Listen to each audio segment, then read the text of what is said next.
Kelompok penyelenggara pemungutan suara KPPS menjadi salah satu unsur penting dalam proses penyelenggaraan pemilu, khususnya pada tahapan pemungutan suara di masing-masing TPS.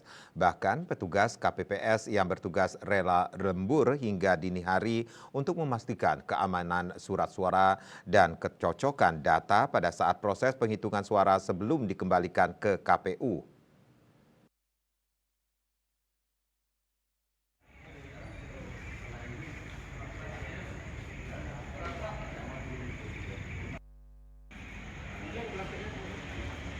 Puluhan petugas kelompok penyelenggara pemungutan suara atau KPPS hingga pukul 5 pagi, 15 Februari 2024 terpantau masih sibuk melakukan pengecekan data dan kotak suara yang dikumpulkan di Balai Desa Batu Bulan Gianyar, Bali.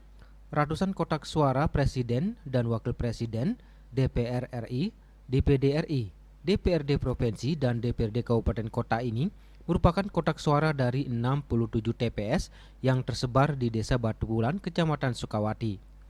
Demi memastikan penghitungan suara berjalan dengan baik, petugas KPPS terlihat bekerja penuh waktu dari 14 Februari usai pencoblosan hingga 15 Februari dini hari. Beberapa anggota KPPS juga terlihat terpaksa beristirahat di lantai secara bergantian setelah semalam penuh lembur melakukan proses penghitungan surat suara.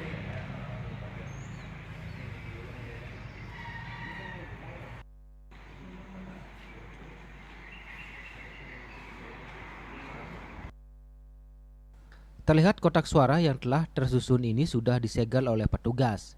Dari tingkat desa, kotak suara ini nantinya akan diserahkan ke tingkat kecamatan untuk selanjutnya diserahkan ke KPU kabupaten dan provinsi.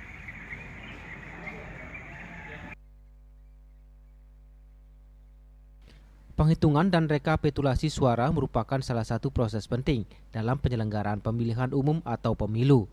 Maka dari itu prosesnya perlu diawasi dengan cermat dan ketat.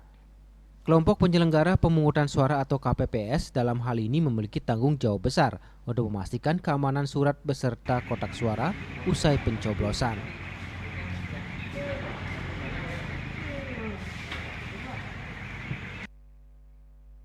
Ari Wiratmaja, Bali TV.